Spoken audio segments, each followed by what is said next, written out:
Demain, nous allons vers un monde où les paiements digitaux seront la majorité des paiements. Donc, plus digital, plus de télétravail, plus de comportements responsables et plus de paiements digitaux. Ça, c'est les 4 grandes tendances qui se sont accélérées ces 12 derniers mois au regard de la crise du Covid.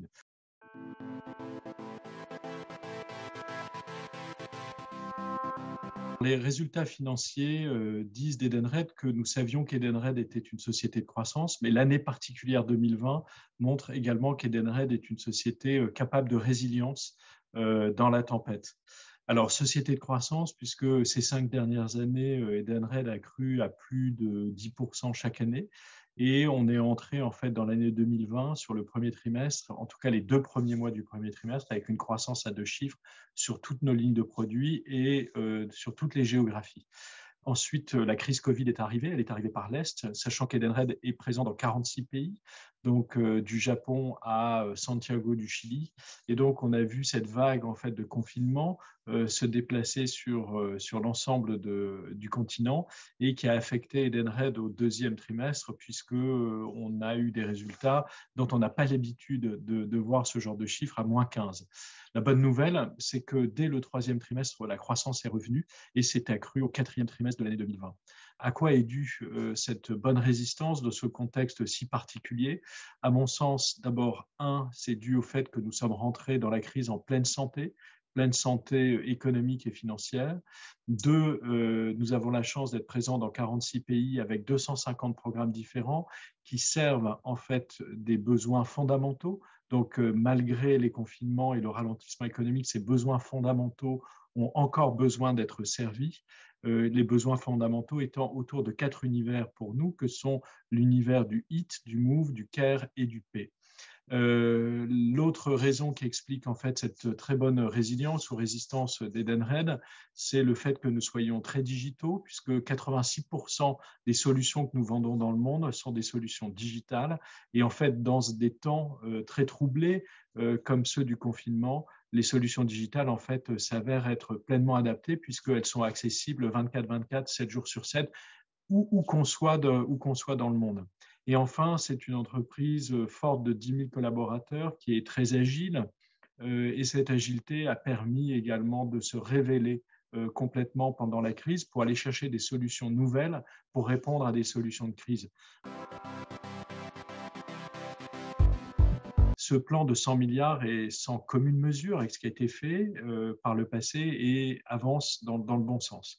Nous, on pense que ce plan doit être de choc en fait, de l'offre, doit être accompagné d'un choc de la demande, c'est-à-dire que les Français qui ont beaucoup épargné en fait, pendant cette crise, on sait que l'épargne française a doublé pour atteindre un peu plus de 200 milliards d'euros. Il faudrait que cette épargne soit dépensée très rapidement pour contribuer à la relance de l'économie française. Et on sait aussi que cette dépense dans des économies ouvertes, si elle n'est pas fléchée, elle profite essentiellement aux acteurs en dehors de France. Donc, vous achetez du matériel électronique ou de téléphonie qui ne profitent pas directement à l'économie française. Donc, comment faire en sorte que ces 100 milliards d'épargne supplémentaires soient dépensés rapidement au moment où on en a besoin et dans les secteurs qui ont été le plus touchés par la crise? Et nous, ce qu'on dit, c'est qu'il existe déjà en France en fait des systèmes et si on les saturait, on permettrait en fait cette relance par la consommation complémentaire à la relance par l'offre et ça permettrait de le faire au moment où on en a besoin et où on en a besoin. Je prends quelques exemples. Le ticket restaurant, c'est de l'argent qui est fléché, c'est-à-dire c'est de l'argent qui est mis en commun entre un employeur et un employé qui ne peut être dépensé qu'au travers de l'alimentation via la restauration. Si ce système qui fonctionne, la meilleure preuve qu'il fonctionne, c'est quand la dépense journalière a pu passer de 19 à 38 euros, les Français ont augmenté leur panier quotidien de dépenses de 14 à 21 euros au restaurant. Les chiffres, on les a puisque c'est nous qui administrons en fait ces flux. Et donc, on sait que ça marche. Donc, nous, ce qu'on dit, c'est saturons le ticket restaurant en France et faisons-le passer, par exemple, de 10 à 15 euros par jour. Et on le voit faire dans d'autres pays. Edenred et d'autres acteurs en France, mais Edenred particulièrement, on est le champion du monde de l'argent fléché. C'est-à-dire que la croissance d'Edenred à 2 chiffres dont je parlais au début de cette interview vient notamment des plateformes technologiques qu'on a développées et qui sont les leaders technologiques en fait de l'argent fléché.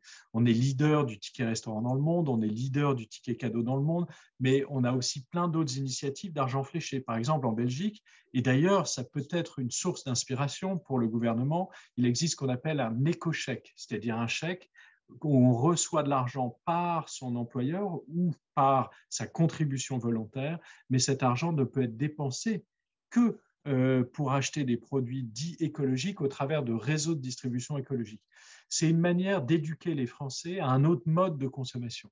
Et donc, nous, comment on compte contribuer à tout cela? C'est qu'on dit qu'en France, on a une chance extraordinaire, c'est-à-dire que vous avez le leader mondial de l'argent fléché. Et donc, s'il y a bien un pays où il faudrait utiliser ces solutions, c'est en France, puisque les solutions technologiques sont d'origine française et on les maîtrise très bien. Voilà comment nous, on pourrait contribuer en fait à ce choc de la consommation et de la relance en France. Demain, nous allons vers un monde plus digital, plus connecté. On l'a vu, ça existait avant cette expérience du Covid, mais on a vu une accélération forte. Et donc, nous allons vers un monde plus digital et plus connecté. Demain, nous allons vers plus de télétravail. Il y en aura plus qu'avant la crise du Covid et probablement un peu moins que pendant le Covid, puisque beaucoup de télétravail a été subi pendant la crise du Covid. Demain, nous allons aussi vers un monde où vous avez des citoyens et des consommateurs qui veulent avoir une attitude plus responsable. Et enfin, je pense que demain, nous allons vers un monde où les paiements digitaux seront la majorité des paiements. Donc, plus digital, plus de télétravail, plus de comportements responsables et plus de paiements digitaux. Ça, c'est les 4 grandes tendances qui se sont accélérées ces 12 derniers mois au regard de la crise du Covid. Qu'est-ce que ça veut dire pour Edenred? C'est-à-dire comment on anticipe et comment on s'adapte à ces évolutions. Pour un monde digital, nous, Edenred, 86% de ce qu'on vend sont des solutions purement digitales. Et ça suppose des investissements majeurs et des investissements qu'on a commencé en fait il y a 5 ans. C'est-à-dire que notre investissement dans les technologies digitales pour mettre au point les plateformes d'accès à nos services et d'utilisation de nos services, c'est 250 à 300 millions d'euros par an qui ont été investis chaque année depuis 5 ans. Et aujourd'hui, on atteint 86% de digital, mais derrière le digital, vous avez des évolutions de digital. Le digital a commencé par une carte de paiement à la place du papier. Cette carte de paiement a muté dans du paiement mobile. Donc aujourd'hui, vous pouvez payer avec votre téléphone portable en contactless. Demain, il n'y aura plus de carte du tout. C'est déjà lancé en Espagne, en Finlande et en France. Et on va se débarrasser définitivement du plastique. D'ailleurs, ça va rejoindre la 3e tendance de comportement plus responsable. Et puis, dans tout ça, puisque c'est un monde plus digital et connecté, on veut pouvoir déjeuner n'importe où, n'importe quand, avec n'importe quoi. Donc, être connecté à des plateformes qui organisent aussi la commande et la livraison de ces repas. Et aujourd'hui, Edenred est connecté avec 100 plateformes de livraison dans 16 pays différents. Et donc, ce process de digitalisation, d'évolution de l'offre digitale, mais aussi d'interconnexion avec d'autres plateformes digitales va probablement s'accélérer. Deuxième tendance dont j'ai parlé, le télétravail. Eh bien, en télétravail, on a de nouveaux besoins. On a des nouveaux besoins de mobilité, par exemple. Et donc, Edenred est à la pointe de ce qu'on appelle les tickets mobilité un peu partout dans le monde. C'est-à-dire que j'ai de l'argent, mais cet argent est utilisé à financer ma mobilité. Ma mobilité va changer d'un jour à l'autre en fonction de mon mode de travail.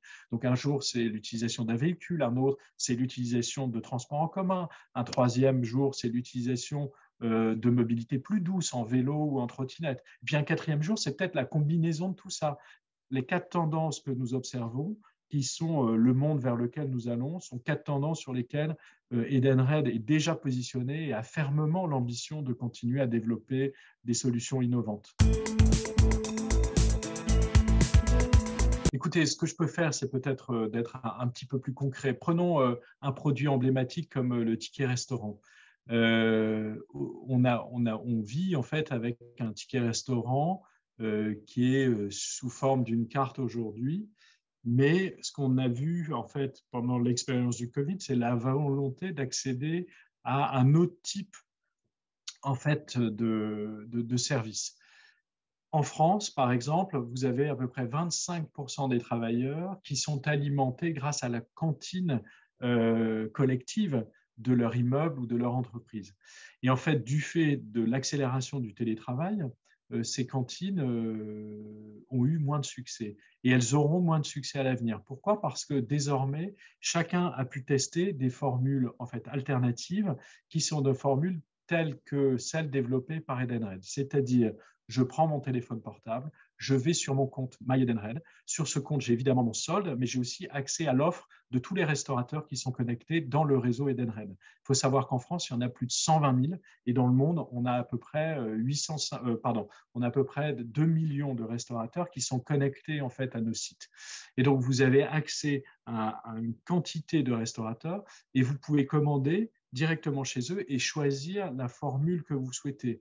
Est-ce que je vais venir consommer sur place? Pas possible dans les temps de confinement. Est-ce que je vais le prendre en take-away ou est-ce que je vais me faire livrer? Et s'il y a livraison, où est-ce que j'ai envie d'être livré? Aujourd'hui, c'est sur mon site de travail. Demain, c'est à la maison. Après-demain, c'est dans un site de coworking où j'ai décidé de passer la matinée. Bref, vous pouvez choisir le mode de consommation que vous voulez. Vous pouvez choisir les menus que vous voulez puisque vous avez accès à une offre tout à fait multiple. Et vous pouvez choisir de déjeuner à l'heure que vous souhaitez. Donc, vous avez une formule qui est beaucoup plus universelle, beaucoup plus flexible, beaucoup plus adaptée aux besoins individuels que malheureusement ne pourra jamais le proposer la cantine collective. Donc, le ticket restaurant, sous sa forme complètement digitale et qu'on appelle, nous, la cantine virtuelle ou la cantine digitale, va probablement prendre beaucoup d'ampleur en France, mais aussi en dehors de France, puisque les modes de consommation qui dérivent en fait de nouvelles organisations du travail évoluent et les solutions qu'on propose sont parfaitement adaptées à cette volonté d'évolution et d'individualisation. Bref, avec Edenred, passons de la cantine physique à la cantine virtuelle. Il n'est de richesse que d'hommes, c'est-à-dire qu'une entreprise, c'est des femmes et des hommes qui se lèvent le matin et qui disent « j'ai envie d'avoir un destin commun avec l'entreprise pour laquelle je travaille ». Et donc, la richesse d'une entreprise ne sont que ses collaborateurs. C'est le premier actif et le plus important d'une entreprise. Donc, nous, notre devoir d'employeur, c'est déjà de s'occuper et de protéger nos collaborateurs dans une crise comme la crise Covid. C'est pour ça qu'on a fait monter très vite 95% de nos collaborateurs en télétravail. Et ça a été permis grâce à tous les investissements qu'on a fait par le passé. Et donc, bref, comme le disait un chancelier allemand, les profits d'aujourd'hui sont les investissements de demain et sont l'emploi d'après-demain. Si Edenred n'avait pas été en capacité d'investir 300 millions d'euros par an dans la digitalisation de ses produits et dans la montée en compétences de ces 10 000 collaborateurs, jamais on n'aurait réussi en une semaine à faire monter 95% de nos collaborateurs en télétravail. Grâce à cela et grâce à une discipline très forte sanitaire, et je tiens à saluer d'ailleurs tous les collaborateurs d'Edenred qui ont bien voulu s'y plier, on a des taux d'infection chez nous qui sont très faibles, qui sont de l'ordre de 5%. Et 5%, c'est à peu près 2 fois moins que la moyenne pondérée des pays de l'OCDE dans lesquels nous œuvrons. La deuxième adaptation, c'est qu'on se sent responsable de l'environnement dans lequel on vit. C'est pour ça que ce qu'on a décidé de faire, c'est de monter un fonds qu'on a appelé More Than Ever, qu'on a doté de 15 millions d'euros, et la dotation vient, d'une réduction du dividende de 20% en 2020, mais vient aussi d'une réduction de salaire pendant la durée des chômages techniques de 25% du board, du comité exécutif et donc de moi-même. Cet argent, on a mis tout ça dans un pool et on l'a abondé, ça donne à peu près 15 millions d'euros, et c'est 15 millions d'euros qu'on a utilisés pour des actions dans les pays où nous œuvrons. Première priorité, s'occuper de nos collaborateurs. On a dit aucun collaborateur, où qu'il soit, ne pourra ne pas avoir accès à des soins de qualité parce qu'il n'a pas les moyens ou parce que les assurances mises en place à titre individuel dans certains pays ou à titre collectif ne couvrent pas bien l'épidémie du Covid. Personne chez Edenred n'échappera à des soins de qualité. C'est notre engagement vis-à-vis des 10 000 collaborateurs. Deuxième priorité, c'est s'occuper de nos partenaires, et notamment nos partenaires marchands, donc les restaurateurs, mais on développe aussi des solutions de mobilité, donc on a beaucoup de partenaires dans la mobilité, et on a lancé des tas d'actions partout dans le monde pour aider ces partenaires à tenir le coup. Troisième priorité, la recherche scientifique, puisque la pandémie peut être luttée grâce au génie de l'homme. Moi, j'en citerai deux. D'abord, je vais commencer avec Kate Bingham, qui a été en charge en fait de la vaccination en Angleterre. Et Kate a fait un travail mais absolument formidable. On en parle maintenant dans la presse française, mais moi j'ai eu la chance il y a un mois d'avoir un débriefing avec elle. Et ce qui a été fait est formidable. D'abord, on est allé chercher une femme qui n'est pas issue de la sphère publique, qui vient du monde du venture capital et venture capital dans la pharmacie. Premièrement. Deuxièmement, les objectifs ont été clairement définis entre Boris Johnson et Kate. Kate lui a dit, Boris, qu'est-ce que tu veux obtenir? Et Boris a dit, je veux que le plus d'Anglais soient vaccinés le plus vite possible. Donc, il y a un objectif clair. Par rapport à cet objectif clair, Kate a été capable de définir quatre choses fondamentales pour atteindre l'objectif et s'est mise d'accord avec l'autorité représentée par Boris Johnson. Un, Kate a dit à Boris, si tu veux être dans les premiers à vacciner autant de Britanniques, il va falloir prendre des risques, c'est-à-dire qu'il va falloir acheter au prix les vaccins et ça va te coûter 10 € de plus par dose. Et Boris lui a dit, mais 10 € de plus pour 100 millions de doses, c'est 1 milliard. Imaginons que j'ai besoin de 120 millions de doses, c'est 1,2 milliard. Or, le Covid m'a déjà coûté 100 milliards. Donc, c'est 1,2% de la note. Donc, on y va. Deuxième chose, Kate a dit à Boris, il va falloir prendre des risques. C'est-à-dire que dans les labos qu'on va mandater, certains vaccins ne vont pas fonctionner ou mal fonctionner. Pourquoi? Parce que le recul qu'on a est trop court. Mais on doit se préparer maintenant. On ne peut pas attendre tous les résultats. Si tu veux vacciner le plus vite possible, on doit acheter maintenant. Donc, est-ce que tu es d'accord pour te dire qu'il y a à peu près 25% de ce que tu vas acheter qui partira à la poubelle?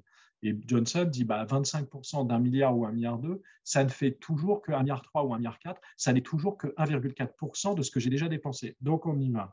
Troisième décision, les laboratoires ont peur parce que comme on ne leur donne pas le temps de bien tester dans tous les sens, il y aura forcément à la marge des ennuis de santé. Et de toutes les façons, dans tout vaccin ou tout traitement thérapeutique, il y a un coût à ce traitement, c'est-à-dire qu'il y a toujours des effets secondaires. Mais ces laboratoires ne veulent pas être poursuivis pour ces effets secondaires puisqu'ils n'ont pas le temps de complètement les mesurer, de s'assurer contre cela. Est-ce qu'on est d'accord pour que ce soit l'État qui prenne le relais si jamais il y a des recours? Et Johnson dit oui. Et dernièrement, elle lui dit, tu veux aller vite, tu veux aller haut, tu veux aller fort, donc il faut des cycles de décision courts. Donc je te propose une équipe de 8 et uniquement une ligne de reporting avec toi qui décide. Est-ce que c'est d'accord ou pas? Et Boris Johnson a dit OK. Ce qu'a fait Kate Bingham dans un moment historique est une source d'inspiration pour toutes les entreprises et leurs leaders. Deuxième pensée ou personnalité qui m'anime, et on en a parlé en fait il y a quelques minutes, Robert Kennedy. Réécoutons Robert Kennedy lors de sa campagne pour prendre le lead sur le Parti démocratique nord-américain en 1968, dans un pays qui est en pleine prospérité, mais dans un pays où vous avez des poches de pauvreté absolument inacceptables, en Alabama, dans le delta du Mississippi notamment. Et vous avez un Robert Kennedy qui dit en permanence, et je vais le citer parce que je pense que ça doit animer notre action, as a nation, we did a lot, but we can do better. And there are still many things that are not acceptable in the 20th century in the United States of America. Eh bien, ce que nous a dit Robert Kennedy pour son pays, on peut l'appliquer en France. En France, ça fait des siècles qu'on fait des choses formidables, mais il y a encore plein de choses qu'on peut faire mieux. Et deuxièmement, dans tout ce qu'on a fait de bien, il y a encore des poches d'inacceptables. Prenons ces poches une par une, mettons notre intelligence collective au boulot et on arrivera à détruire ce qui nous paraît inacceptable. Donc, si on garde en tête Kate et Robert, ça devrait nous faire avancer encore plus vite, encore plus haut et encore plus fort. Des mots, j'en ai plein, mais en tant que chef d'entreprise et par nature étant optimiste, moi, par rapport à l'année 2020, j'aimerais que toutes et tous, on l'aborde avec confiance. La France est une grande nation avec un passé prestigieux, mais utilisons cela pour faire mieux. C'est-à-dire qu'il y a beaucoup de choses qui ont été faites en France, beaucoup de choses qui ont été bien faites, mais il reste encore à faire mieux. Il y a plein de choses qu'on peut faire mieux. Et en fait, c'est en s'accrochant à ce rêve du mieux qu'on peut continuer à être en mouvement.